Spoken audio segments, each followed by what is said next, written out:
At it again. The comic book.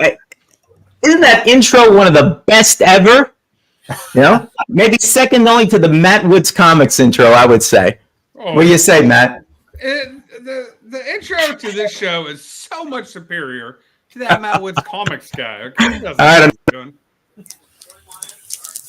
I like the Comic Book Dog Productions. I think it's good. So, Matt, how you doing tonight? You know, Joe, if I was doing any better, my name would be Anachronic Comics. You know what? How good I am doing today. Or you know what? That's true. Even, it could be Flowers Comics, or it could be Mr. Chuck Hensey. That's how good I'm doing. Like, today could not be any better. I'm really excited for this show, Joe, because I hear that we have some really cool, obscure superhero teams that we're going to talk about today. I think that's going to happen. That's going to happen. Chuck, how you doing, my friend? Doing great. It's been a fantastic day after Thanksgiving. We had turkey again tonight, believe it or not. But I love the stuffing, the cornbread. What else did we have? The sweet potato pie. I mean, come on. And then my wife makes her pies from scratch. So we had both apple pie and pumpkin pie. And I love the pumpkin pie especially. With some whipped cream on it. We do a live stream from Joe's house after Thanksgiving. God damn it. It's tough. It's tough being Mr. Travato. Anyway. And Milt, how you doing, Mr. Milt? I'm doing fine. How's your hand? Work today. How's your hand? What's that? How's your hand? Are you doing okay? It's no big deal. No big deal. Okay. As long as you can hold the comic book up, that's all that counts, you know? Well, that's why I have tilted my camera here. All right, let's see who's joined us tonight on this auspicious evening here. We've got Mr. Steve, the Voice White. How you doing, Steve? Good to see you. And also here, as usual, Las Cruces, a great supporter.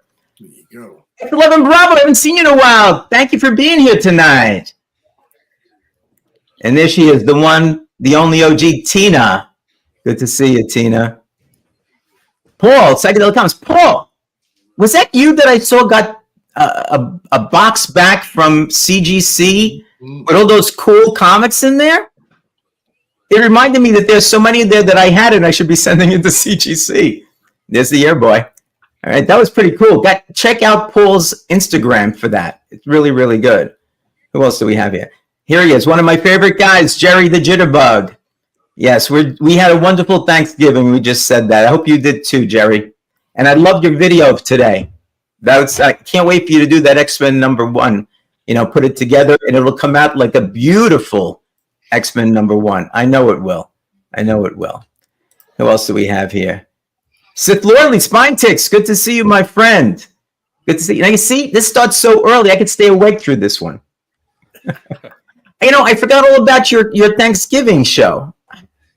And then, you know, the house was full of people. It was tough to get away, but I would have been able to sneak a little bit, look at it at least a little bit. Way to go, Joe. And he's saying hello to you, Matt Woods. Hey, Sith Lordly is one of my absolute favorite people in the entire comic book community. He's a great guy. It's a great show. He does. His show is just so much fun to just watch and listen to people. So, like, he's an absolute leader, and his channel's been blowing up, Joe. It's really starting to get lost. It's amazing. He's 11,000 plus. Amazing. His growth is crazy. Now, this guy, Mark, I have a bone to pick with Mark Andrews. Look what he just wrote there. He starts it off that way.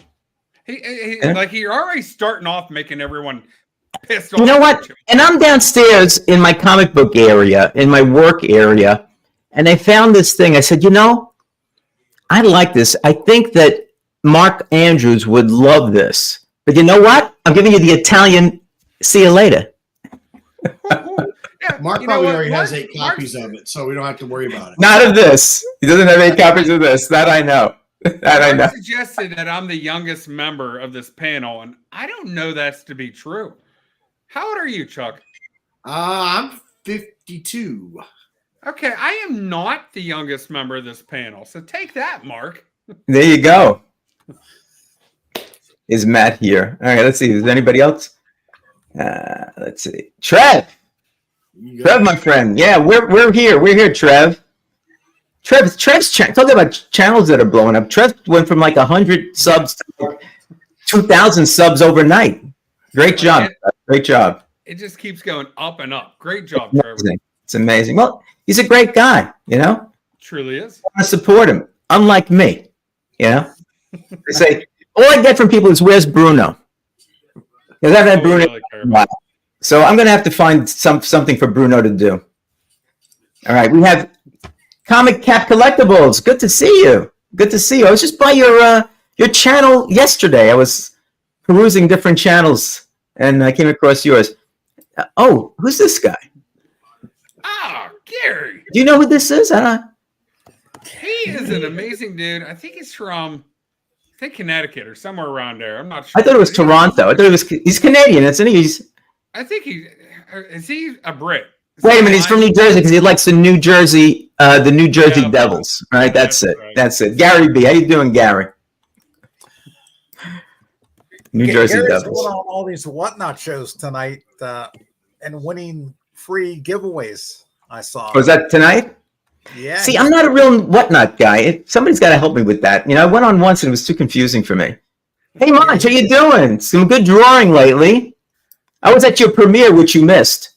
That's like, that's like being in Hollywood. You're having a big premiere and the star doesn't show up. But it was good. I watched it. It was very good. All right, so let's see. Do we get everybody? We got Chris. We got that guy, Trev. A lot of talk back and forth, which is nice. We like that. And getting down to the bottom, that might be it. Yep, I think we're okay. All right. So tonight, Milt had suggested obscure superhero groups. Now, the thing I like about these type of things, I don't know if you guys like the same way, is I'm saying to myself, what the hell's an obscure group? Some things pop into your mind, and then so you get something, you look at it, you realize, yeah, this probably is obscure, but then you start researching a little bit about it. You say, damn, I didn't know that. Damn, I didn't know that. Damn, I didn't know that. And so you get to learn a lot about stuff, which is really kind of cool, you know? And as a practical matter, when you do that and you learn from these great people here, you end up with stuff that I think, would be good to know about, and maybe a rabbit hole opens up at some point in time. Yeah, cool. Okay. All right, so let's get started. All right, Chuck, you want to get it started for us? All right, let's go. All right, let me put you in the main area here. There we go. And we will go. Okay. All right. So we're going to start off here with a team from the 90s. Okay. But an obscure team from the 90s that I don't think anyone here would probably recognize per se. And Joe, you'll pull up the initial image. Okay. This is a group called the Protectors. Now, as you can tell from the art, this is clearly the 90s. Okay. Yeah. Not a bad cover, though. Yeah, it's a cool cover. It was not bad, actually. Well, for the most part. So this series came out from Malibu Comics from 1992 to 1994. Okay. Let's see. Tina, can you hear me? Are you having sound problems, everyone, or just me? It's a little bit of an echo, Chuck. That's all. Okay. Not much. Tiny. Okay. So I came across this series by accident.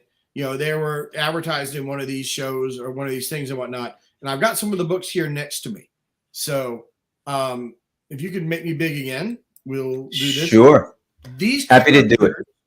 Were not, for the most part, not original characters. They were lifts from old Centaur populations.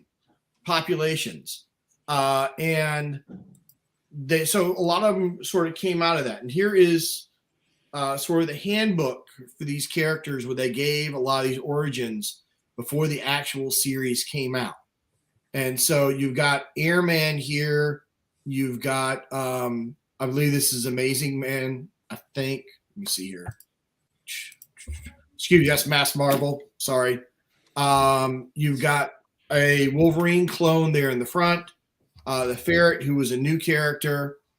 Man of War was sort of recycled from a bunch of the old characters. Gravestone here is a recycled version of the Phantom. Give me 1 minute here. I'll look at my notes here and I can tell you who it was. The Phantom. Just the Phantom, yes. So, Phantom of the Fair is who he was. Man of War is also recycled, as is the Arrow here. And a lot of the villains were recycled too. So it was kind of cool. Well, you see there you go, Trev. Right there. So they were kind of recycled from this, and this is of course a period where everyone's producing superhero comics. And Malibu was doing pretty good as sort of a third or fourth, fifth publisher, so to speak. So here's your first issue right here. And they're not horrible. Again, it's a standard 90s superhero fare. So, and you can find this stuff in like the 25-cent bin now. I mean, seriously. I love that. I love that though. When you can find stuff like that and just fill in a run or something. It's really cool. Yeah. But they also did some funky covers to get people's attention too. So people heard of the Protectors. They may have heard of issue number 5, which was infamous because somebody lost their temper at it. And just in case you weren't sure, one of the characters gets, yeah. Wait, is that in the actual comic? This is the actual comic, yes. So that hole is in there. Yes, that hole was part of the design. That was Look at that. What they were doing to get people's attention. Hey, Brian. So, hello. So this was kind of cool. And, a neat thing that they did. They also did some spin-offs for a couple of the characters. So one of them, the Ferret, again, they're sort of Wolverine clone, got his own series there. And, we're not going to sit here and tell you that the writing is Ronald Mann wrote a lot of this stuff. R.A. Mann did. And he's trying to do, sort of a Chris Claremont,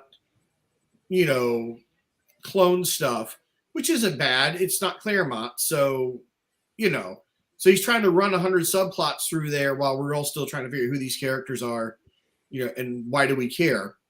Malibu also tried to move in some of their other licensed characters. And so we see here around issue 10, they start talking about the Fury, and they actually bring in a character who they had just gotten the rights to, Miss Fury. Not Catwoman? Well, yeah, you might say her cousin. So like really close cousin. Yeah, exactly. Right, she has blonde hair. It's blonde hair, so you're good. Exactly. And of course, they had done a Miss Fury miniseries through Adventure Comics, which is a subsidiary of Malibu, earlier. So they brought her in. Later, as the sales started going down, they did a big crossover, and they brought in a guy with an eye patch and a bad attitude. This is 1993. I can't imagine where they got Nick Fury. Yeah, most definitely. So eye patch, bad attitude, and everything. And then they decided to cross over with all their existing properties. So no, Mark, they didn't. They have not done a retake on this yet, and I'm gonna mention to you why in just a minute. So. Did they get sued? No, they didn't get sued because these were all either open sourced or it was their own characters. They did a big crossover within their line called Genesis, which again, just in case you weren't sure what decade this was, shiny. We have our beautiful foil here, and in fact, we actually look at that. Can show all of the characters. So they also had the Dinosaurs for Hire license at the time. And the X-Mutants, another one of those obscure teams that some people on here may know.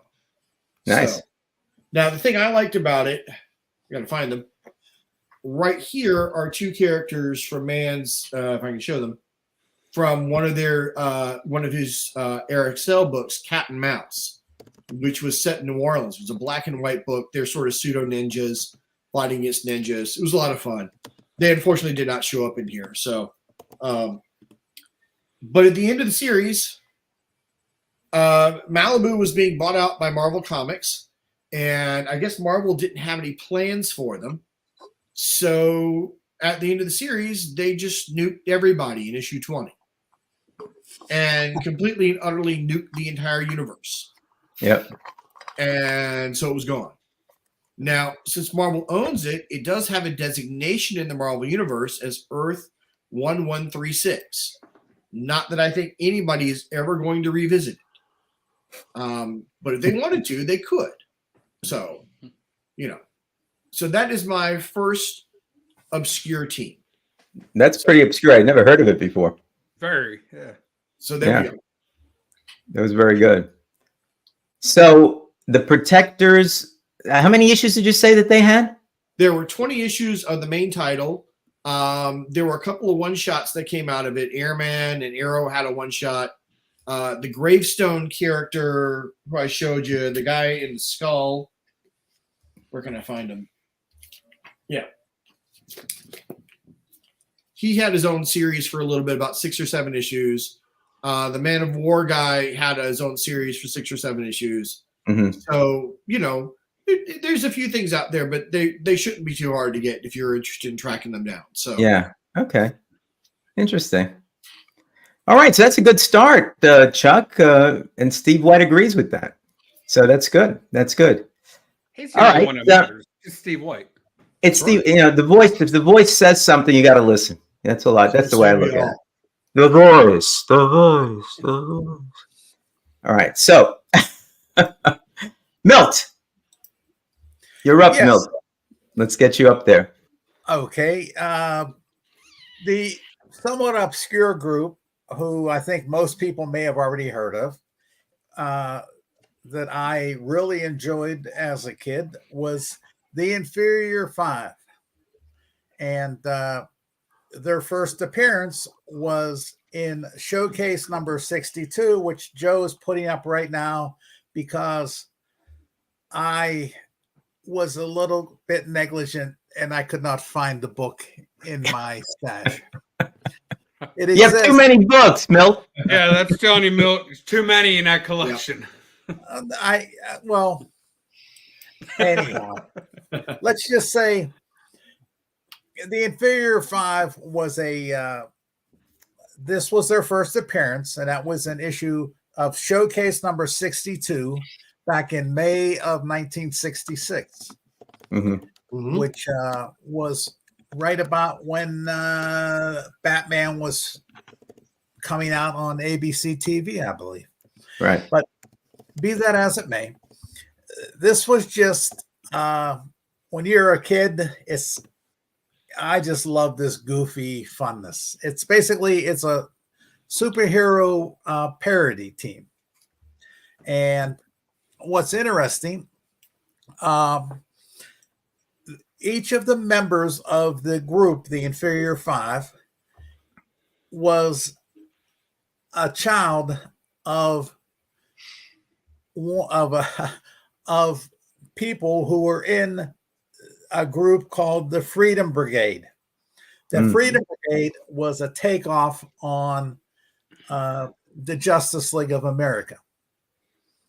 All of these stories, they were in 3 issues, maybe a Showcase 62, 63, 65, and then they were given their own book in 1967, which ran, I think, 10 issues. Right. Then it was brought back in 1972 for issues 11 and 12, which had new covers, but were reprint stories of the Showcase stories, just to see whether it would take off or not. And mainly because I think the Inferior Five, it was kind of one of the reasons that Marvel put out Not Brand Ek. Right. It was kind of a goofy, fun-loving story. One thing I thought was interesting about the Inferior Five was that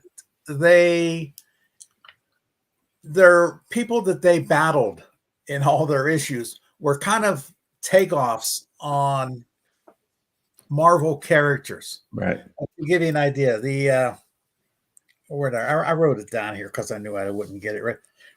There was a guy named Brute Brainyard who got hit with Phi Beta Kappa radiation, and he turned into the green giant known as Man Mountain. That was the battle that took place in the first issue there. And then later on, the next issue or so, they fought Eggsmen. Egg, E-G-G apostrophe S men, who were in superhero. They were from a superhero academy.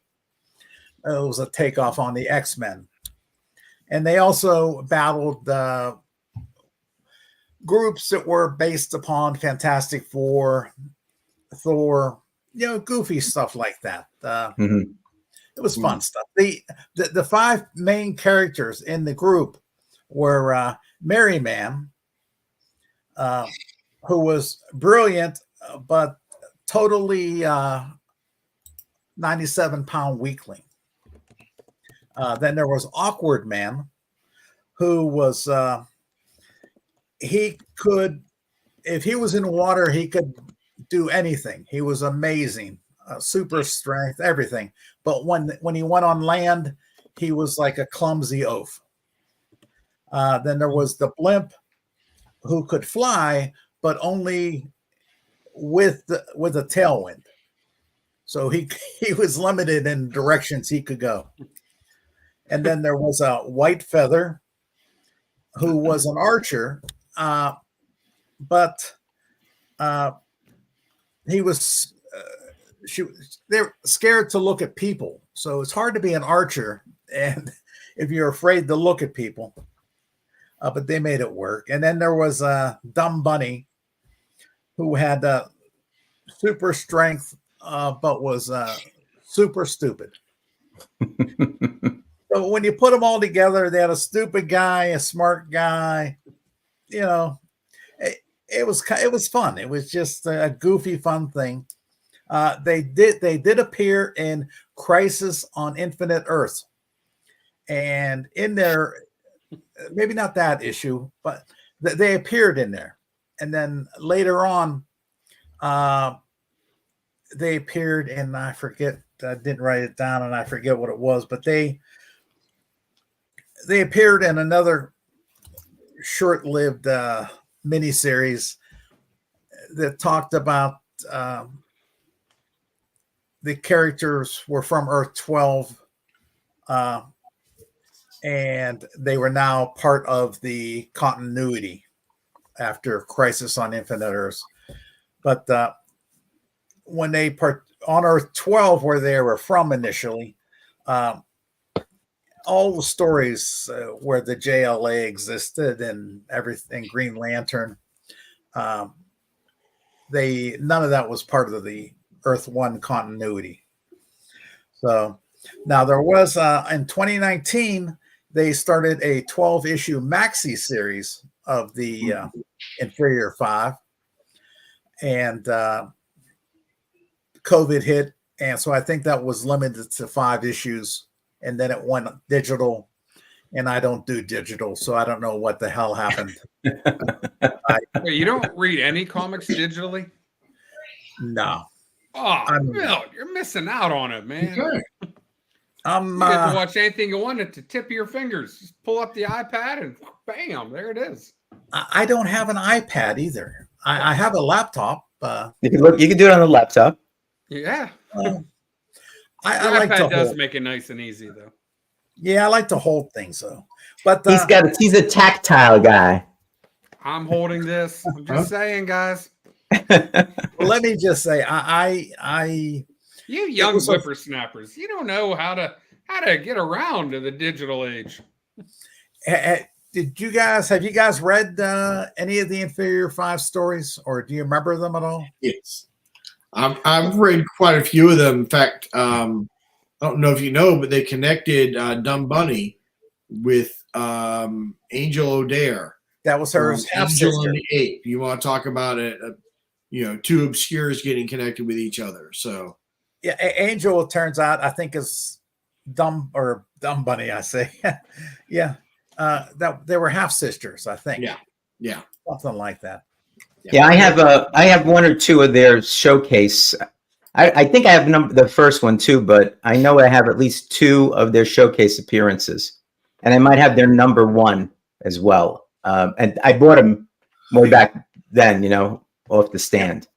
Yeah, I had the showcase 62. I did send that away because it was the first appearance to get it slabbed, and I have the other ones, but I can't. It's not something that I always pull out and take a look at. So what the hell? I will say this: if you like the Inferior Five, I highly recommend that you also check out Not Brandeck. Now that I have actually pulled out and read a couple times.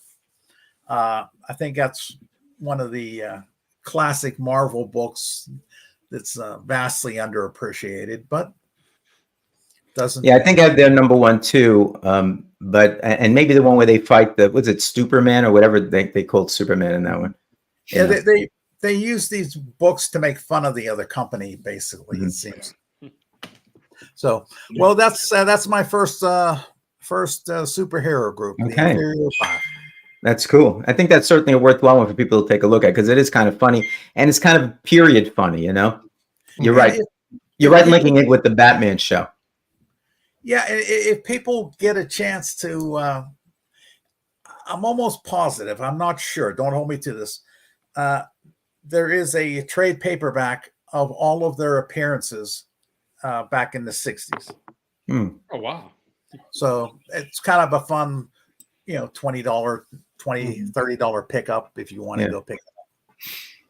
Okay, thanks. That's good. We're really going now. Matt, you have two good ones to start it off with. What do you think you can do? You think you can match them now or what? Oh, no, I'm going to crash and burn. These guys drop like facts and knowledge and education on me or on everybody. So no, we're not going to do this. But you know what we are going to do? What? I did say I like to read digitally, and I do. But you know what? I do enjoy the smell of a good comic book. I don't know anybody. If you say that to somebody that doesn't read comic books, they think you're from outer space.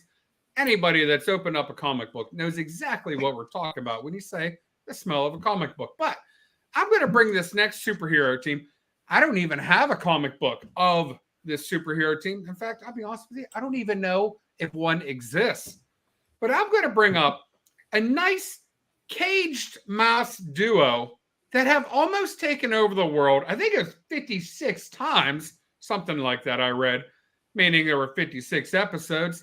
But they got their first appearance in the Animaniacs, okay? None other than our favorite digitally mastered, see that?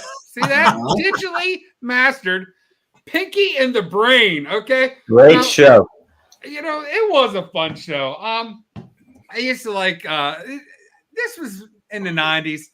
I wasn't really watching a whole lot of cartoons then, but you know what? The Animaniacs were a legit funny show. Yeah, to watch Toons was another show that came on about the same time. Absolutely loved it. But Pinky and the Brain, there was just something about it. What are we going to do today, Brain? They're going to take over the world. Every single episode. Every night. Same thing we do every day. World.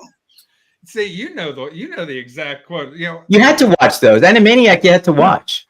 Yeah, it was a legit funny cartoon. It's still on. You can watch it. I was watching some of them about a month ago. I watched about 3 or 4 of the episodes. Where are they streaming at? Do you know?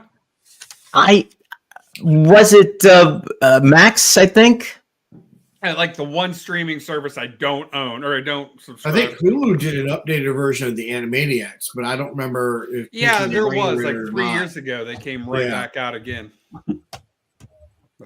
Well, since it's the Warner Brothers and their sister, I think it was on Max. Yeah. that kind of makes some sense for me. Now, don't get me wrong, guys. I'm gonna veer off a little bit.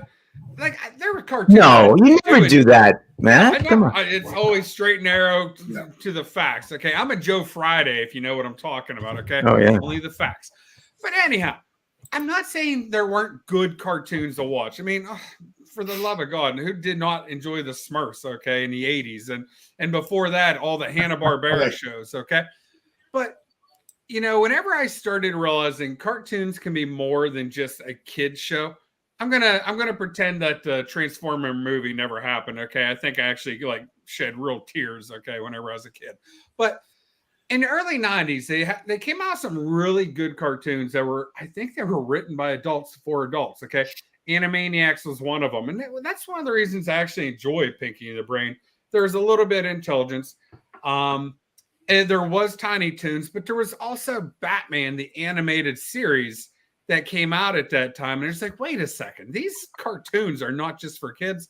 You know, they came out the X-Men just shortly after, and Spider-Man.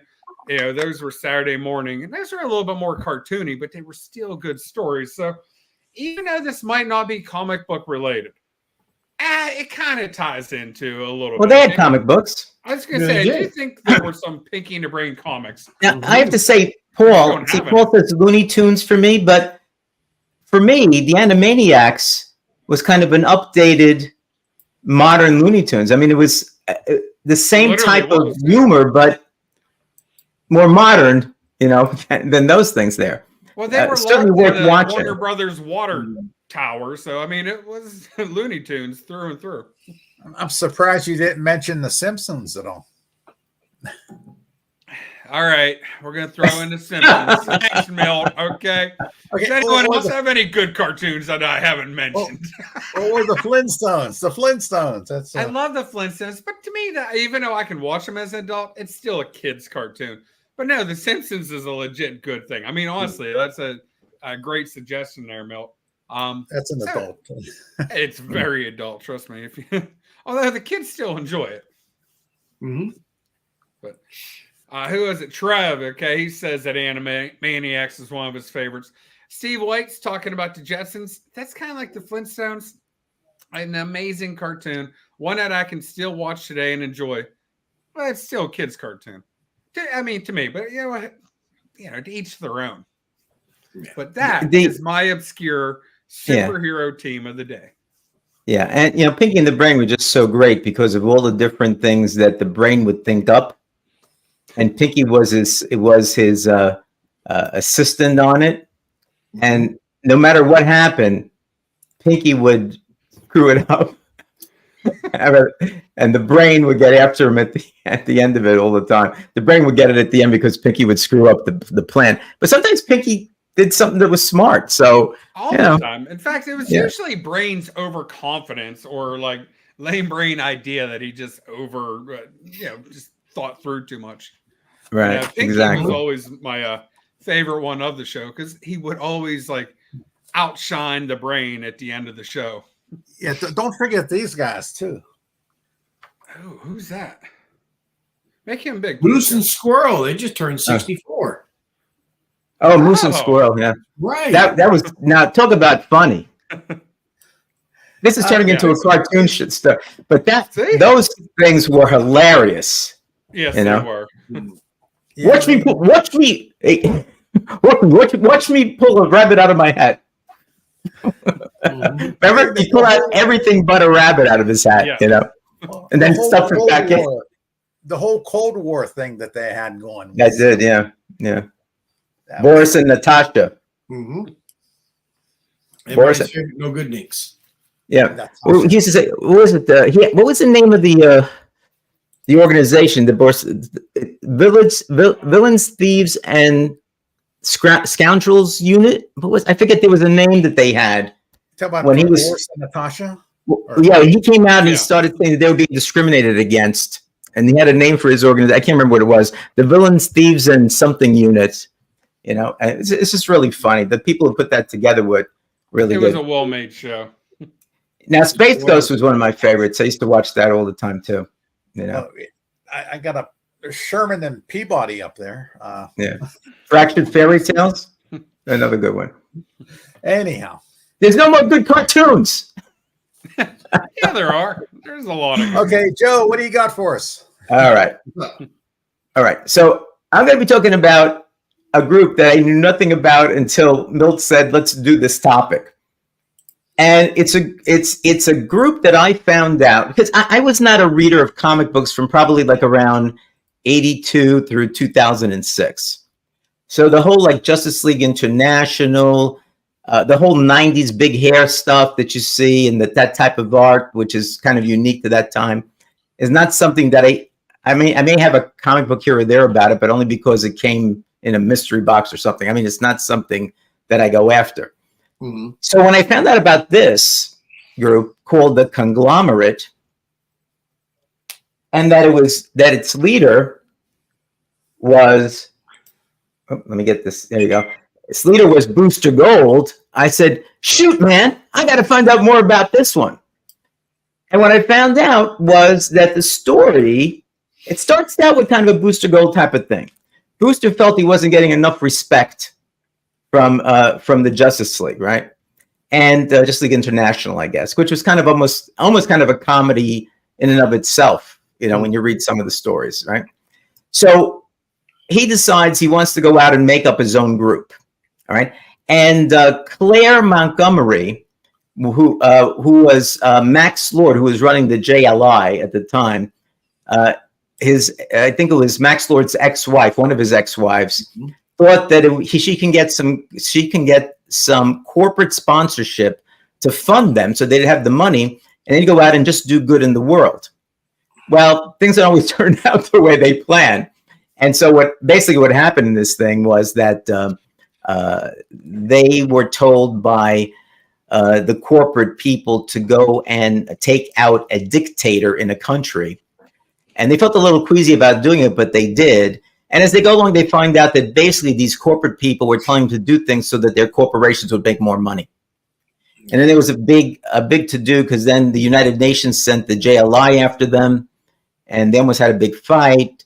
But then Claire and Max Lord talked about it. She tried to negotiate them joining the JLI as a subgroup, you know. And at the end, that's basically what happened. But they still remain kind of like a subgroup, technically, although they didn't really reoccur in this type of organization. They recurred 2 more times. Let me see. This is Justice League Quarterly. They were again in Justice League Quarterly number 8 and number 12 as a pure unit called the Conglomerate. But they had different people in it. You know, it wasn't the same group. It was just like getting more people involved in this particular organization to do what they needed to do.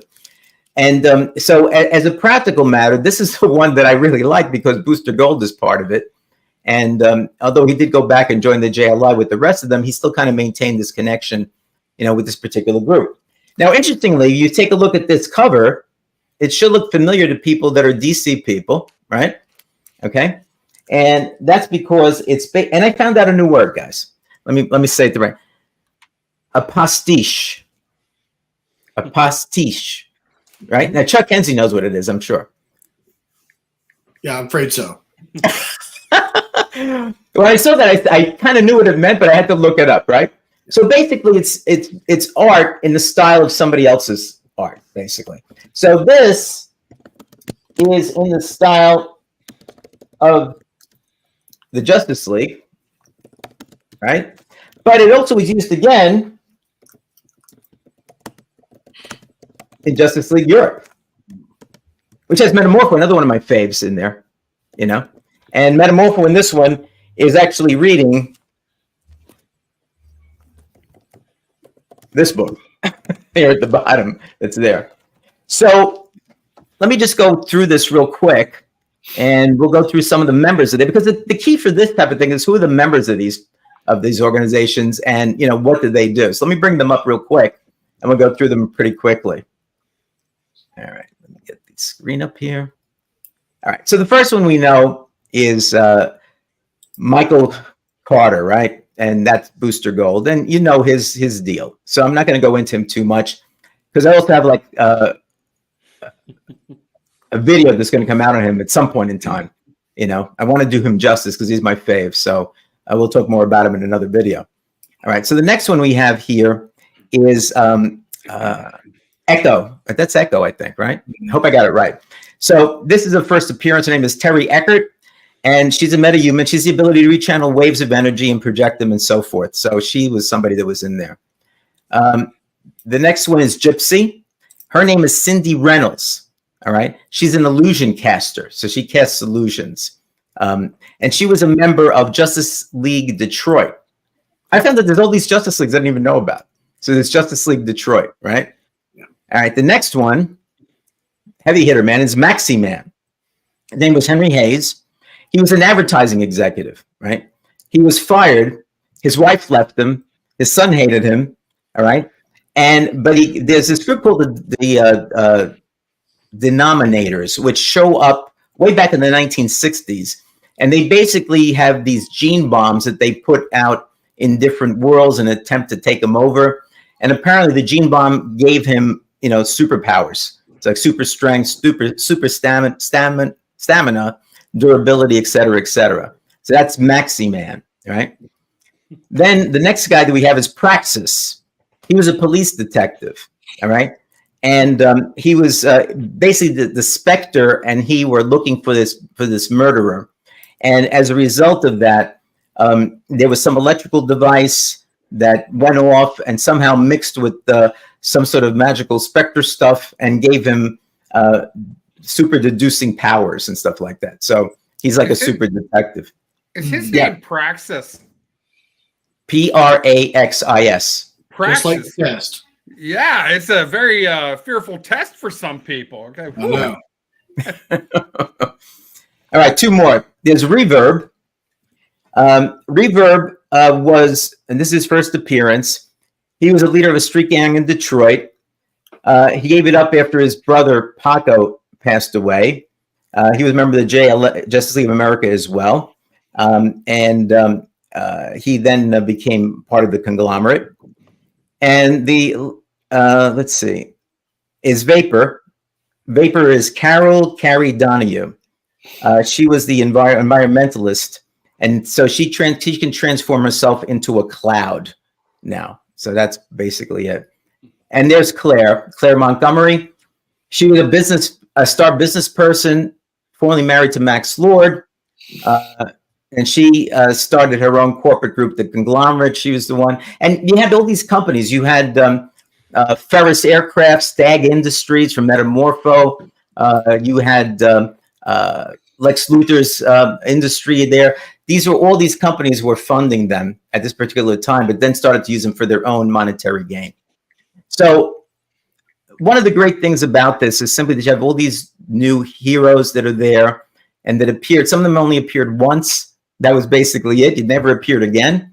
And really, if you wanted to know as much as you wanted to have about the conglomerate here, all you really got to do is basically get 3 issues. All right. So again, it was basically Justice League Quarterly number 1, 8, and 12. They have some other appearances, but if you have those 3, you basically have the conglomerate, or the main part of the conglomerate. So that's it. So that's mine. That's my first one. So well done. That's very, very obscure. That's a good one. Yeah, I didn't even know they existed. So when I saw it and I saw Booster Gold there, I said, well, this is for me. So I'm glad I have it now, and I have it with the rest of my Booster Gold comic books. All right, so that's the first round. How long did the series run? As I mentioned, it was just 3 issues of Justice League Quarterly, and they came out. I guess it was I forget. I don't have the dates of it. I don't know if I have the. Yeah, Justice League Quarterly number 1 came out in 1991. All right. Justice League Quarterly number 8 came out in 1992, September 1992. And Justice League Quarterly number 12 was September 1993. And they appeared like in the Justice League comic book and so forth. I mean, they had other appearances just kind of being part of it. But those are basically the 3 that you really need if you need to, if you want to have all 3 or check out the 3 stories. And again, it's not the same roster in all 3. Okay. And there are a couple of characters in there. I know, like Nuclon and Jesse Yeah, Quick show up in one of the later ones. So if you like some of these sort of DC legacy heroes, you've got those two showing up. Right. Now is Nucleus, I saw the Nucleus. Nucleus shows up. There's a few others, that show up along that. Is Nucleus this? I mean, remember there is a Nucleus from, was that Harvey?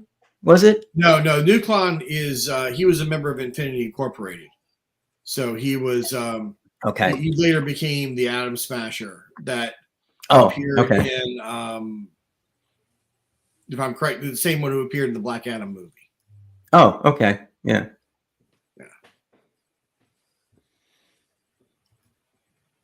Oh yeah, Matt put on the Pirates hat too. There we go. Well, Mark Andrews kind of called me out saying I'm That not you a real didn't have it, Pirate yeah. fan if I don't have a hat. I'm like, just give it a second, Mark. Okay, but no, honestly, Milt and I do have a pirate connection. In fact, Milt did a giveaway. I was on someone else's channel, Milt. I was on Reggie's channel. I don't know what it was, but I ended up winning some pirate tickets, and I was able to take my wife. I was able to take my son. And Milt offered 4 tickets. So I told my son to invite one of his friends. So we went there, and honestly, gosh, it was a great time. And thanks, Milt, for the pirate tickets. I think it was last season. I was in 2022. I'm pretty sure it was. You don't That's even good remember that you doing wanted it. to. It's good that you wanted since you were so close to Pittsburgh. Heck yeah. Well, I think there was I don't know. How did that work, Milt? I even forget. I know a lot of ushers. I've had season tickets since like '86. So That's more than most people been alive, I think. well, That just means he remembers when they were good, so it's okay. Yeah. There you I go. go to I used to go to 70 some games a year. I mean, man. Dell. Something to Okay, thanks. Yeah, it was Dell. All right, I couldn't remember that. All right. No, it wasn't the same. I think it's Nuclon or something, right? Nuclon, yeah. It's a little bit of a different name. I'm just wondering whether they borrowed the powers or something like that. No. Did those quarterlies run for a long time, Joe? 12 I think it was just 12 issues. I forget. I should have written that down. Maybe I did. But 17 or 18 issues, Milt. was it that many? Yeah. Yeah. Yeah, that's one of those books I think I might have bought the first issue, and then I think the best thing about it was a self-contained story, I believe. Yes. Mm-hmm. And it wasn't a bad story. I thought it was a pretty decent story. I mean, it was, for the times anyway, it was a pretty decent story. And those Dominators really interested me. They were actually created by Jim Shooter. And their first appearance was in 1967 in Adventures Comics in the 30th century. Because it was Superboy and the Legion of Superheroes. All right. So they're master geneticists who can manipulate the metagene to enhance members of their own caste. And they use that as a weapon in some way. So I wanted to take a look at that because they kind of interested me a little bit as an alien race. That was Jim Shooter. That's, you wonder about these guys when they go from DC over to Marvel, back to DC, how they keep all this crap organized. That was Teenage Jim Shooter too. That was that was 67. Yeah. So that's Teenage Jim Shooter there. So interesting. The wife comes first, Wellbore. Yeah. All right, Chuck, you got a second one for us? I do. All right, let's get you up there. Well, since we've locked ourselves firmly into DC, and it's fascinating, DC seems to have more obscure teams than anyone. Because I went looking for like obscure Marvel teams, and man, that took real work. DC, you literally trip over a long box and you find 3 of them. So the one I'm going to do is a more recent team, which I really liked, and it frustrates me that DC has not done more with them. I understand why they haven't, but that still doesn't excuse them from bad behavior.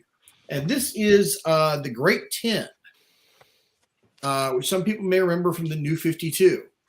And this was DC's attempt or effort to create international superhero teams that would actually be, fairly successful. Now, they had another international group that actually showed up in a lot of the backups of the Justice League Quarterly, a group called the Global Guardians that had been around for a long time. And so this is kind of an updated version of this. And these guys showed up in the New 52, thanks to our good friends Grant Morrison. So, and you can tell they're Grant Morrison creation, where they based them on sort of around Chinese mythology and whatnot, and the idea that they should have their own team. And so they appeared throughout the New 52. They then appeared in at least one episode of Batman, one issue of Batman Brave and the Bold, which I forgot to get from downstairs because I just forgot. So what can I say? But they also got a miniseries. And of course, it was supposed to be a 10-issue miniseries because there's 10 of them. But it must not have sold that well because we only got 9 issues. Yeah. And I got to admit, I was a little hacked off about this. So with the characters you got some really neat characters on here. This one here is the accomplished perfect physician who is able to heal just about anybody and who has all of these different skill sets in him, which he's learned from various deities and whatnot. Just a really, really cool character and design. By the way, these are all early Art Germ covers too. So if you're an Art Germ fan and you like Art Germ covers, these are really, really, really nice. You had the Celestial Archer, who again, another fantastic design here. You have Thundermind. This is pretty cool, Chuck. These, I think, were just really great covers. Yeah, I mean, it was. The interior art's not the greatest in the world, but that's okay. I mean, that's just kind of how it happens. We have the Immortal Man in Darkness. How was the story? It was pretty good. They had to come up with an overarching story to move the whole thing around, but it also really focused on the origin of each one of these characters. So like here, it's not one person. It's like a group of people who are tied in with this Durlan spaceship. And every time they fly the ship, they lose a year of their life until there's like absolutely nothing left of them. But people volunteer to do it because they're defending their homeland and everything. So Chuck, did you say who wrote? Did different people write these issues, or did one person write them across? So one person wrote it all across, and give me 1 minute, and I'll tell you who it was. And they appeared, by the way, in stuff like Checkmate and stuff too. So they appeared in a bunch of different series. So written by Tony Bernard, and Scott McDaniel did the artwork in it. So again, some examples here. The art's pretty good, So we have the August Iron General, who also appeared in Justice League International after they rebooted everything. As you're showing these, I can't help but think of Van Helsing for some reason. Yeah, it's interesting. It may just be the art style. So here we have the Ghost Fox Killer. She's got awesome design there. These are great covers. I love them. Yeah, I mean that again that should sell the book if nothing else. Chuck, I gotta say, I mean, I was very much into the New 52. I got like entire runs of some of those things, but I never saw this. I didn't even know this existed. It wasn't that well advertised. I'm going to be honest. They didn't really advertise it. We got the 7 Deadly Brothers here. Look at that! Wow. We've got Shaolin Robot. Really, really cool story behind how this guy was created. So I assume it's a 10-issue series. Well, it was supposed to have been, but it must not. So who got left out? Who got left out? Well, they sort of took the socialist Red Guardian and just kind of sort of merged him in here with the Mother of Champions. And here you get the entire team again with this just wonderful cover on here. So very nice. Unfortunately, we've seen very little of them since. Right. And Art Germ did all of these? Art Germ did all the covers, yes. this is worth getting. I mean, these are Yeah. dollar books, maybe. Yeah, these are Are they more? $1.50 books. Yeah, you can probably Yeah. find the entire run for $20 or something. So Mm. it's worth pretty it if you just appreciate good art. Yeah, I mean, Yeah. the covers are amazing. Yeah. and Nice. apparently they appeared in the Doomsday Clock briefly, or were mentioned in Doomsday Clock, but Were they? I didn't even. apparently so. I didn't see it. So, but I'm gonna pull it out then and look and see. Yeah, they got apparently a very brief mention saying they had expanded in size. So, but that may have been one of those throwaway lines that somebody put in there that wasn't really worth mentioning. So but was it anyways, I 9 just wanted issues? to 10 issues? Yeah, so 9 issues with that series, and then they appear in New 52 and in a couple issues of Checkmate also. And Well, the Outsiders. So yeah. I think Milt and I are going to open up that rabbit hole and go down there for sure. I think I looks think like it's so. worthwhile to give it a shot. Very nice. That's my second obscure team right I there. love that one.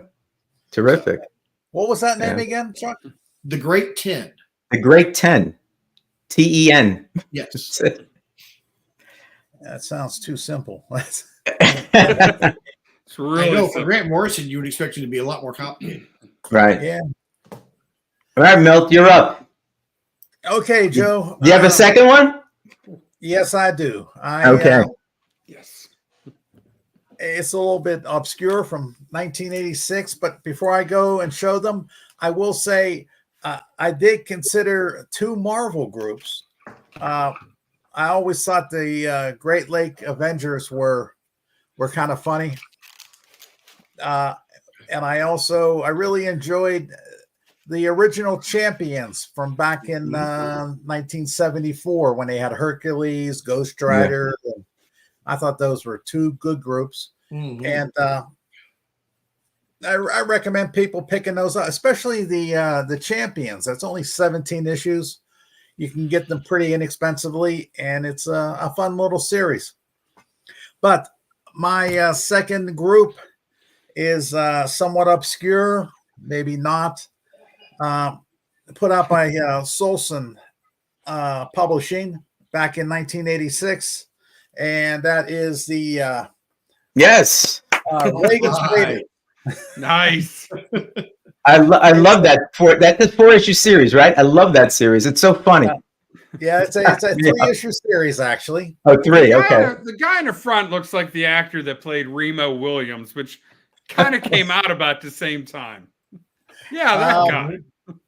Maybe, I don't know. But What was what's that in movie? Adventures of Remo Williams? Yeah. Uh-huh. Yeah. The series was done by the art was done by Rich Buckler, and this is interesting. A 60s guy, Dick Ayers, came back and did artwork on the series and helped out with the covers. It was I wrote the guy's name down. It was created by a guy named Monroe Arnold, who I don't know who the hell he is, but he wrote some of the stuff as well. But basically, the premise of the story is Ronald Reagan, fighting terrorists, fighting the Russians and drugs. And there was a terrorist attack in Paris. And Ronald Reagan got all upset about it. And he was pulled aside. Wasn't he 80 at this time? Yeah, but listen to what happens. This is what I like about it. Let me just say, he was younger than Biden or Trump. Okay. Okay. Okay. We'll let it go at that. He was older. Nah, you'd be surprised. Okay. But tell them the premise, because the premise is important, no matter how old you are. What happened was that Reagan and his cabinet members were pulled aside by a guy named Colonel Armour. And they were taken to a secret base where there was a gentleman. I love this gentleman's name. The engineer developed this process. The engineer's name was Professor Cash Chaser. And they used to always get on Ronald Reagan's case about being, anyhow, the money guy who only for the rich. But anyhow, this Professor Cash Chaser developed a serum, and if they took the serum or genetic modification, the people became alpha soldiers. Now, they tried to do this on youngsters, and the young people who took the serum, they were good for a short period of time, and then they degenerated into 97-pound weaklings. But if they gave it to older people, yeah, you and I got to do this, man. I'll tell you. I wish it would existed. Apparently, when they did it to older people, it was phenomenal. And Reagan took him and some of his cabinet members to the secret base, and Casper Weinberger's in here, and George. Yeah, I think it was his whole cabinet, kind of, right? Wasn't it? Yeah, basically. And they all took the serum, and they became superheroes in the vein of Rambo. I guess not only did it give them super strength and super powers, and it also, I guess, gave them tactical knowledge of how to do karate and all kinds of stuff too. I know. It was hilarious. How he learned that. Steve has it right. What's that? Steve has it right in the comments here. What did he say? I didn't see. It's on the screen. Yeah, it was a blue pill. It's super blue pill, Steve. But anyhow, so they got great strength, great vitality, and they went around. They fought terrorists, and that's the first issue. And in the second issue, I just love flag covers, and that's a classic Ronald Reagan flag cover. And then the third issue was this one right here. And that's almost like, do you remember that movie, the Rambo movie, where he went and rescued the POWs? Yeah, Rambo 2. Yeah, that's kind of what this was based on. Yeah, besides the political satire, there was a lot of Rambo in there in this book. It was like, a knockoff of Rambo. But it was fun, and it only lasted 3 issues. But it's one of those.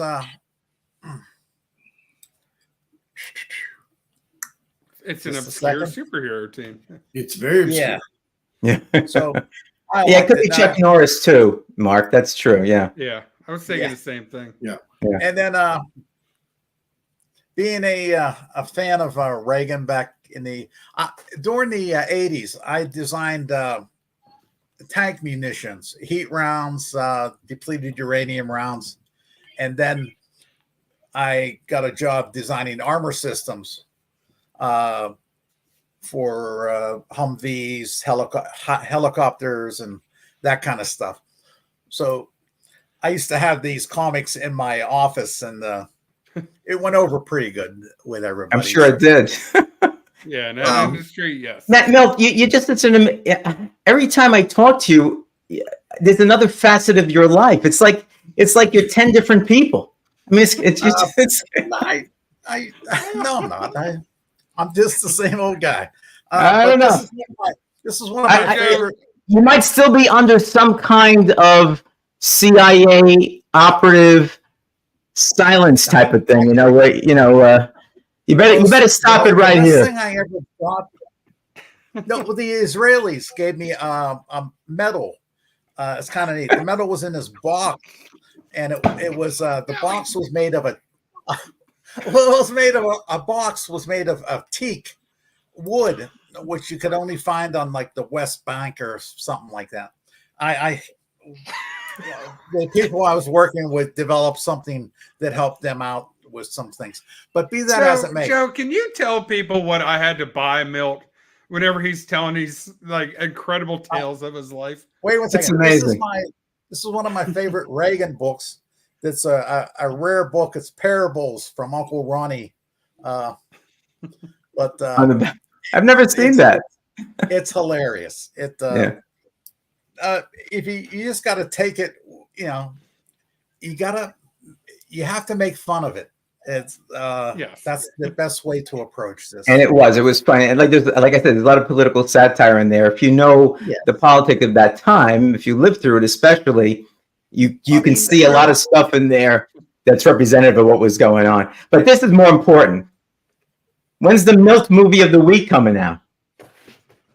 What? Hey, read. He's one of the most amazing men. No. You want to hear something funny? No. This is the honest to God truth. I own this restoration company, and I was working with a guy in Hollywood. We were going to be trying to peddle a show called Milt's Mold Men, and it would have been a half-hour show, and it would have been about like me driving around with the guys. I know it's not, but so many. You don't understand. So many funny things. It would have to be a 2-part movie, like Infinity War and Endgame. You couldn't do it in one movie. Sorry. It was only going to be a half-hour TV show on like hit the History Channel or something, where we would go and for a half-hour TV show, you only need 20 minutes worth of material. 22. That's right. Yes. Well, I had a ton of material already written down because I used to take notes on all the crap that we would do and stuff that we would happen. And it's amazing some of the stuff that we would find in houses, some of the stuff that we would do wrong, some of the stuff we do right, some of the women that couldn't pay and offered services. It's amazing some of the stuff that What? I swear to God, it's crazy. But all right, so Milt, you gotta have a podcast at least. All right, so we gotta get going here. Matt, you're up. next one, Matt. How do I top that? But Matt, isn't it true? Every time we talk to him, it's like another life comes out of that. It's like another. Oh, here's my 17th personality. You know, I was making munitions, and Israel gave me a medal. Israel gave me a medal in teakwood. What? well, it's kind of. We're gonna make a TV show about me. No. All right. So I had to, guys. We were out for dinner at GarageCon. This is Friday night. Okay, there was Chuck there. There was Joe. There was Milt. There was Mrs. Hensey. There was Doug and Dave Bratton. And we're listening to Milt. And I'm like, I asked the waitress. I said, and her name was Libby. I'm like, Libby, do you guys sell Dos Equis? Because this is the most interesting man in the world. Right. I had to buy him a drink. Nah, and it doesn't stop getting better. Anyhow. Okay, so all right, we love you, Milt. We love you. Absolutely, Milt. But okay, we're doing obscure superhero teams, and I have no idea how to follow Milt. Okay, because I should have picked him as his own superhero team by himself. Okay, right. And just tell stories about Milt.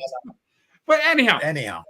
Guys, I got to get back on track. And, I really don't wear baseball caps ever. Okay. If I'm cutting grass or doing something in the sun, I'll throw on a cap. But this is killing me. But it's all for you, Marky. Okay. So there was an obscure superhero team. Honestly, it's not super obscure. Everyone's pretty much heard of it. But it's just such a cool, fun little show or series. Okay. Not a Milt's comic show. Okay. Anyhow, some of the characters in here, okay, you had Wolverine, you had Venom, you had Punisher, you had Elektra, Dr. Voodoo, and of course, none other than Conan the Barbarian and the great Savage Avengers, who, guys, Chuck and I were talking. I'm not going to lie to anybody. I read about the first 10 issues, okay?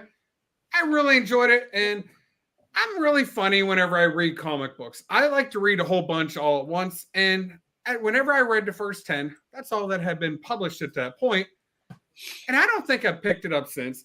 the series has ended. I just haven't finished reading it. But anyhow, there are some really dope covers. This came out in 2019, and what an amazing cover right here. This is Savage Avengers #1. But Mark seems to like it. I mean, it was just cool. You got these pairings. I mean, Wolverine and Conan and Wolverine and Scarlet Witch and, so forth, Elektra. But it was, I mean, the first 10 issues, I mean, it was This a was a superhero great team. But Conan was like the main, I'm not going to say the only main character, but this seemed to be focused on him, at least the storyline. Well, pardon me. But anyhow, as a Conan diehard, I wasn't really gung-ho about this. I thought it was going to be kind of not very good. Honestly, I really enjoyed it. I thought it was such a fun series. I thought Conan being in a modern world, fighting right here along with Punisher. Punisher has a sword, and notice how he's behind Conan, okay? So if you want to know who's more BA, Conan or Punisher, Punisher hides behind Conan whenever they fight together, okay? I just want to get that out there for all you Punisher fans. Hey, he has nothing on Conan, all right? But just a little fun little series. You have Dr. Voodoo up there with his little magic going on there. And here's a cool cover. So cool that it actually doubled itself. See that magic trick? All right. I don't know if that's a magic trick, but now this was a fun series. This is whenever Marvel got the rights back. Again, look who's behind who. I just want to say it, okay? Punisher is definitely behind Conan. But anyhow, this was cool because Marvel Comics got the rights back to Conan the Barbarian. They lost it in 2004, maybe 2003. And Dark Horse had it for a decade and a half. And then Marvel got it back. And Marvel went all in on the Conan character whenever they got it back on January 1st, 2019. And we know that they ended up losing the rights to it last year, I think like 2022. And now Titan Comics is now printing Conan, and people seem to be liking the Titan. But this is the obscure superhero team of Matt Woods' choice. And I really wanted to hurry it up because Joe turns into a pumpkin at 1 hour and 15-minute show. Yeah, no longer. That's all right. Yes. No longer pumpkin? All right. So anyhow, that was my version of obscure. But Chuck, you have read the whole series. Can you give us a little rundown after episode 10? Well, they brought in a lot more. They brought in a lot more people to team up with it, and you got, I think Wolverine was in there for a while too. The villain was fantastic. It's Kulan Garth. I don't remember how to pronounce his name. Yeah. I found out about him through the X-Men and Marvel team up, so I didn't come to him the same route as everyone else. And there's some really good things there. The art for me was a little inconsistent at times, but they really, really leaned in hard on Conan, and Conan was clearly the focus of that series. And so, it was fun though. Yeah. Okay. Sounds good. You're up, DJ. There's one that I almost bought, but I didn't. Yeah, you should have. It was a good read. Yeah. At least the I first read 10 the first issues. 10. What's I that? thought it was pretty good. I read the first 10 issues. That was good. Okay. Yeah. All right. So mine, and it's the last one I'm going to do, is the Zoo Crew. Really, it's Captain Carrot and the Zoo Crew. All right. Loved it. This is the fun, fabulous. I think I have 4 or 5 of these first issues. I look at the one I pulled out, has like a cut here. So I pulled out the worst one, but I have a bunch of these. So basically, they are anthropomorphic animals that reside on Earth C. All right, and they were created by Roy Thomas, who wrote all of the scripts, and Scott Shaw is the fellow who drew them, and I think he did all the covers as well. All right. And the interesting thing about it was they did not first appear in Captain Carrot and the Zoo Crew #1. Matter of fact, they have a connection, which has come out a few times, with the New Teen Titans. They were introduced in the New Teen Titans #16. All right.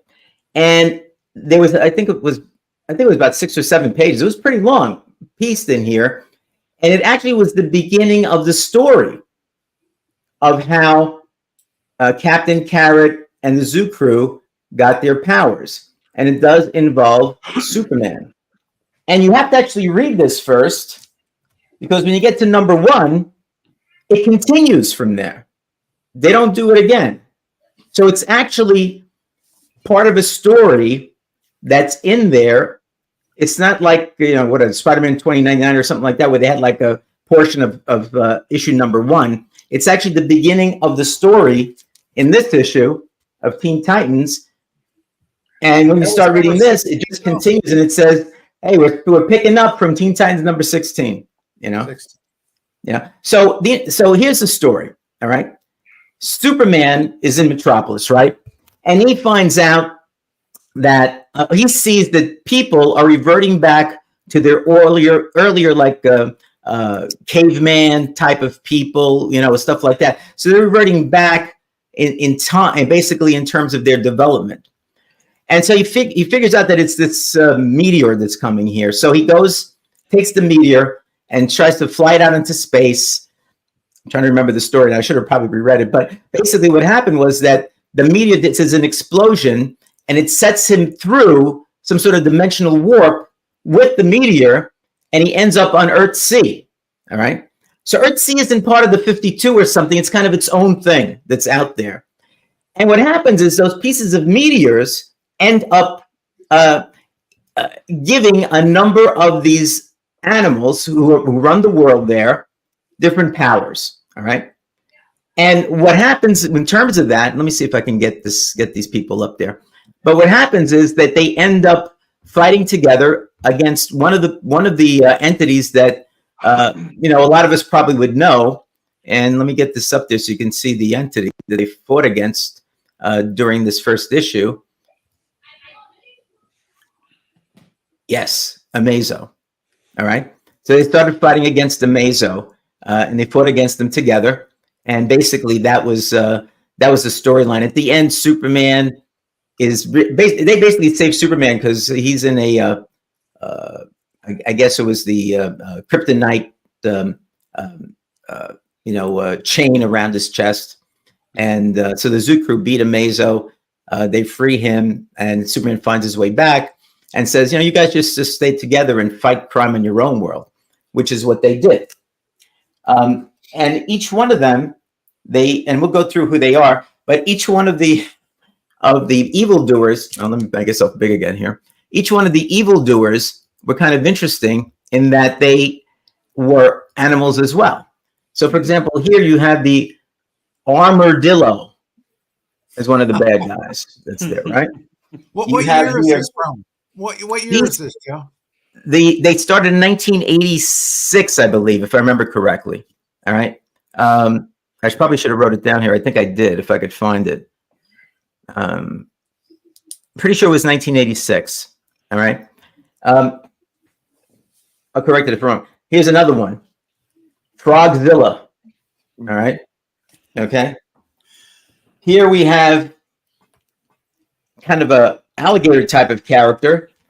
And you can see it says his name is Mud because he's covered in mud. All right.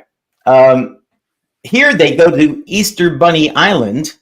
I forget who gets cracked open in this thing. But if you take a look down here, you'll see it says Rabbits of the Last Ark featuring Oklahoma Bones.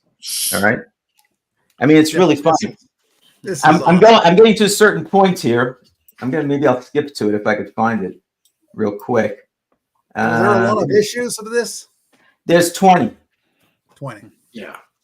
Yeah. There's one where they have where is it? I can't find it. Oh. There's one where they have a Conan.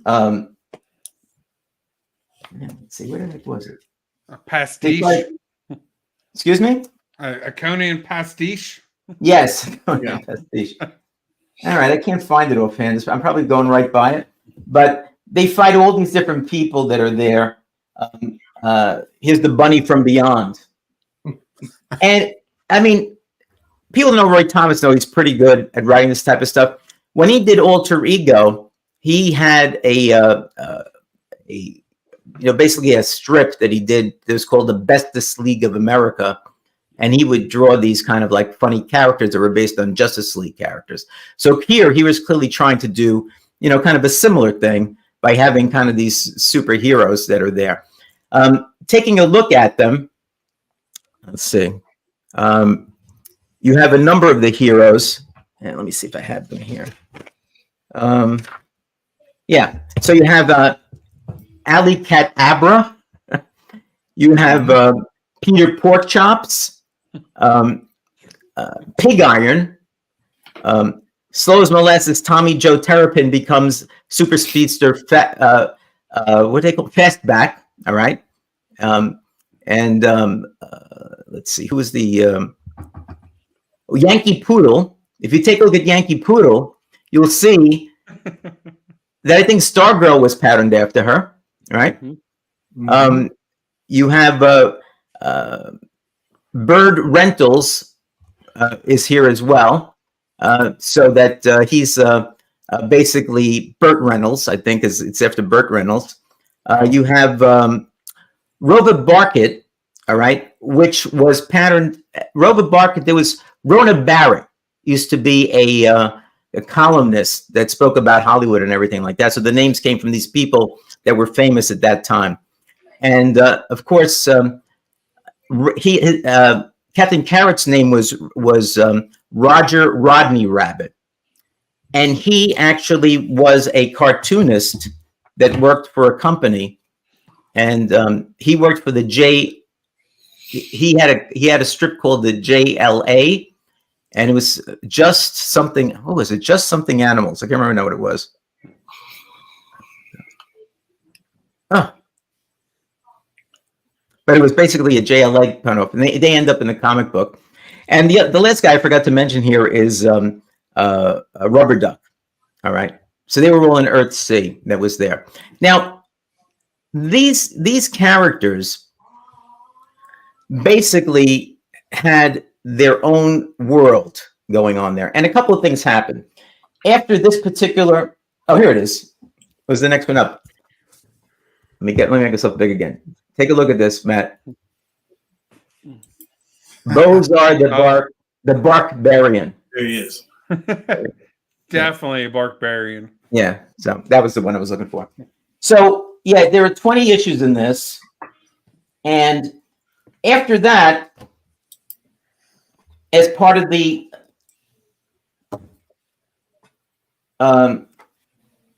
they had this 3-issue series written by it says here Morrison, but it's, as you see, it says here not that guy. It was Bill Morrison, not Grant Morrison. All right, and basically it was a tie-in to Countdown to Final Crisis.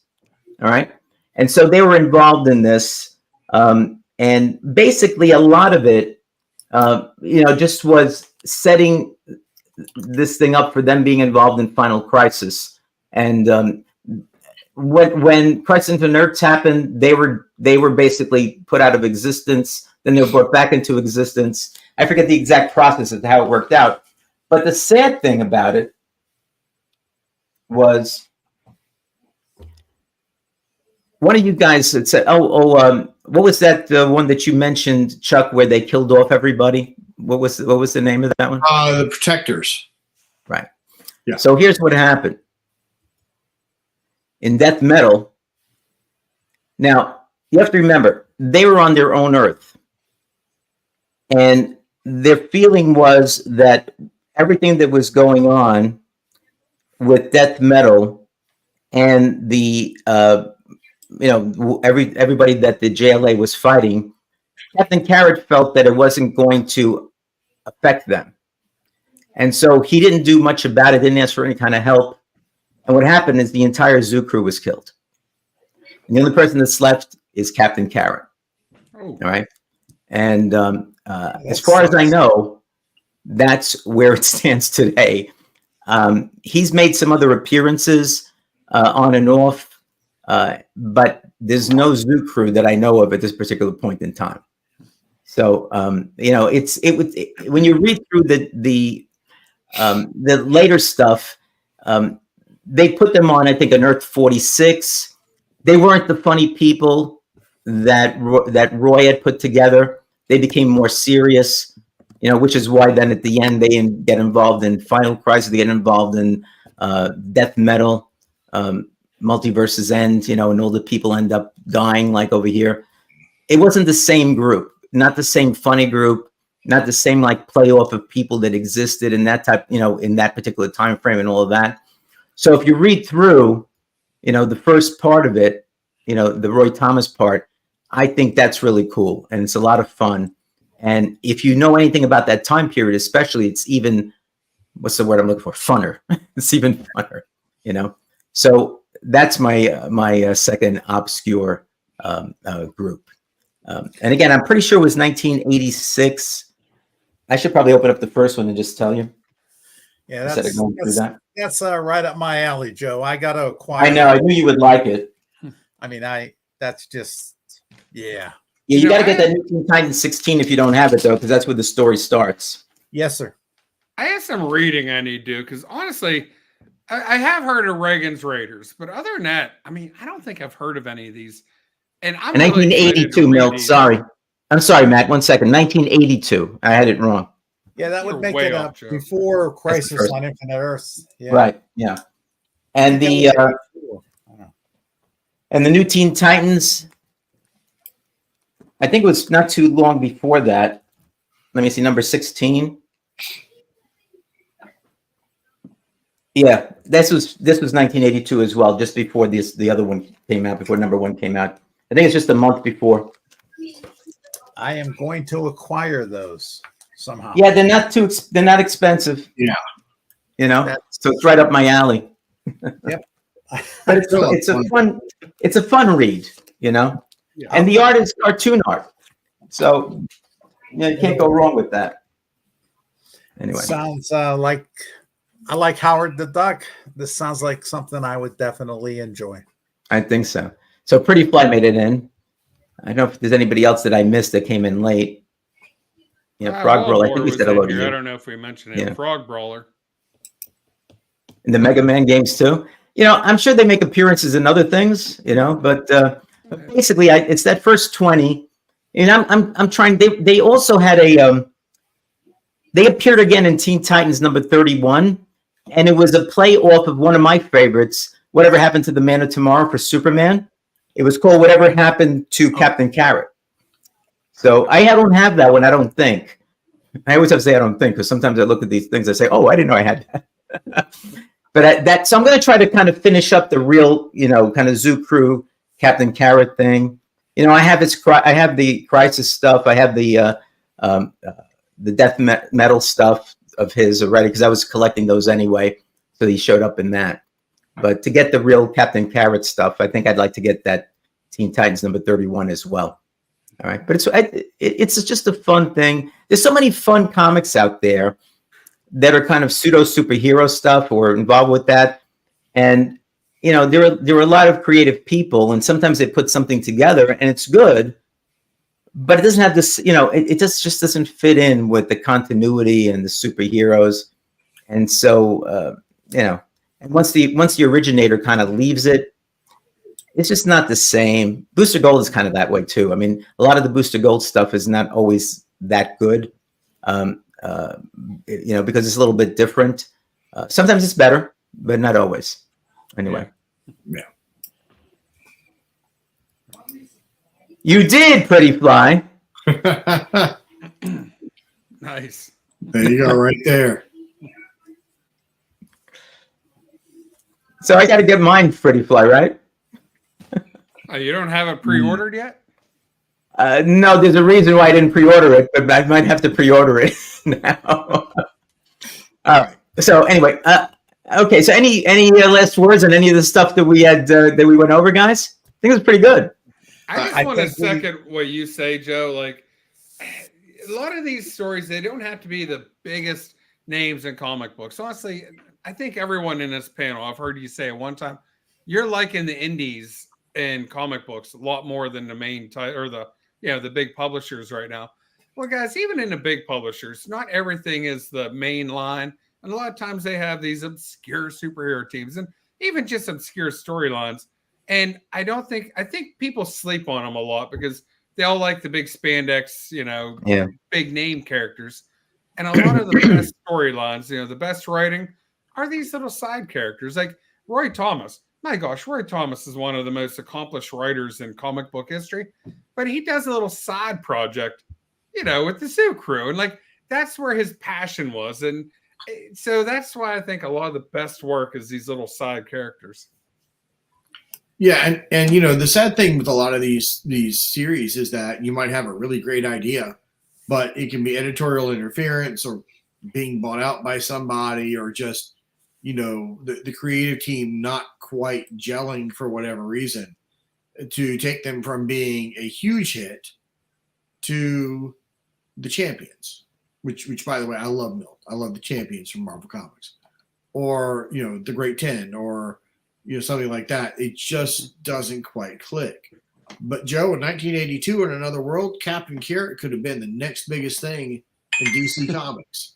Yeah. And then we'd all have Captain Carrot action figures, not just those you all pre-ordered ahead of time. Oh, that's awesome. There it is, Tina. That is nice. Yeah. That's a for real Tina. We definitely saved the best for last, Joe. That is. I knew you would like it. Is that cool? Look at that. That is dope. So I'll have to go to Target, I guess, or whatever. I don't know. Or pre-order from Target. Yeah, still not as good as Howard, but It's a little bit. Well, he's different. And that picture there. Oh, actually, let me get rid of this. That picture there is of the kind of, is not the same. It's not the Roy Thomas version. It's the later version. It's there, but it's cool. It's cool. Anyway, I don't know if it's like Bunny Mask, Steve. Yeah, and Pretty Fly's right. More freedom with the obscure, like James Gunn. Mm-hmm. Yeah. Okay, cool. Guardians of the All Galaxy right, was a big hit. Yeah, I mean, who knew about them? I mean, you kind of knew something about them, Star-Lord, whatever, but not put them together and they were great. They were some of my favorite Marvel movies. I used to love the original Guardians with Charlie X, and back in the 60s and 70s. Right. Those are the Guardians that I knew, but I don't know. I'm not a G.I. Joe guy. Peacemaker. Yeah. All right, guys. So I think we had a pretty good show. We got some stuff there. I'm going to be looking up the Great 10 for sure. Yeah. So that's kind of cool. 5, yeah. Inferior 5. Milt is going to buy up all of the Captain Carrots. I think I have 3 or 4 number 1s and about 3 of those Teen Titans. Milt. So I don't think you'll have any trouble finding them, but let me know if you do. From what you said, personality-wise, I'm going to get the Teen Titans and then probably issues 1 through 20 and stop at that, because that's really all you need. That's the basic thing. I don't know what that Teen Titans number 31 is. What is that? Who wrote it or whatever? I'm going to find out. But I think those Teen Titans and those 20 are really what you need to get the feel for it. All right, guys. Well, thanks a lot. Another great shot and turn into a pumpkin. You see that, Matt? Yeah, you're still here. Yeah. Milt, thanks for a great topic. That was terrific. We really had a good time with it. Thanks again. Thanks, guys. Thanks and Chuck, a wealth of knowledge. Matt Woods, of course. So, anything coming up for you guys that you want to, as a final word, tell people about? Well, I'm going to be on with you on on December 6th.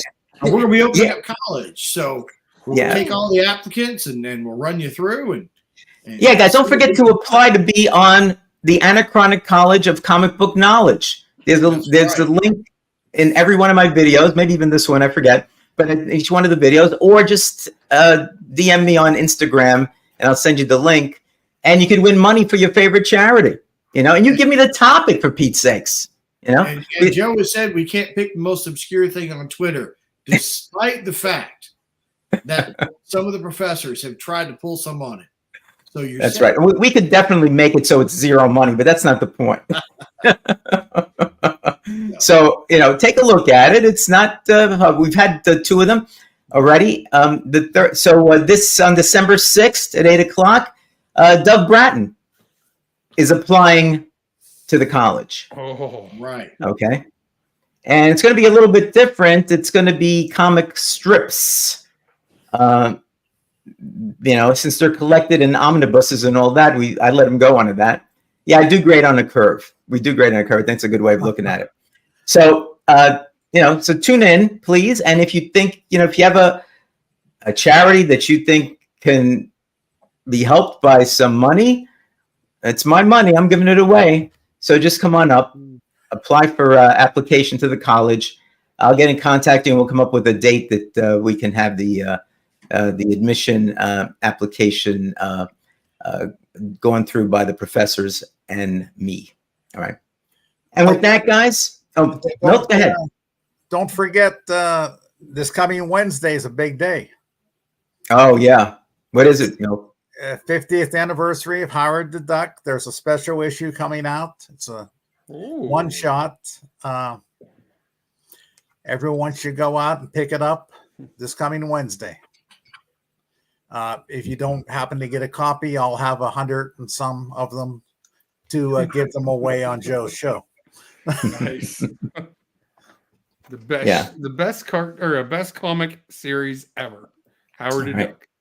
Yeah, and on Monday I'm going to have Monday and Wednesday, but Monday I'm going to have a video that's going to drop. If you remember, I was talking about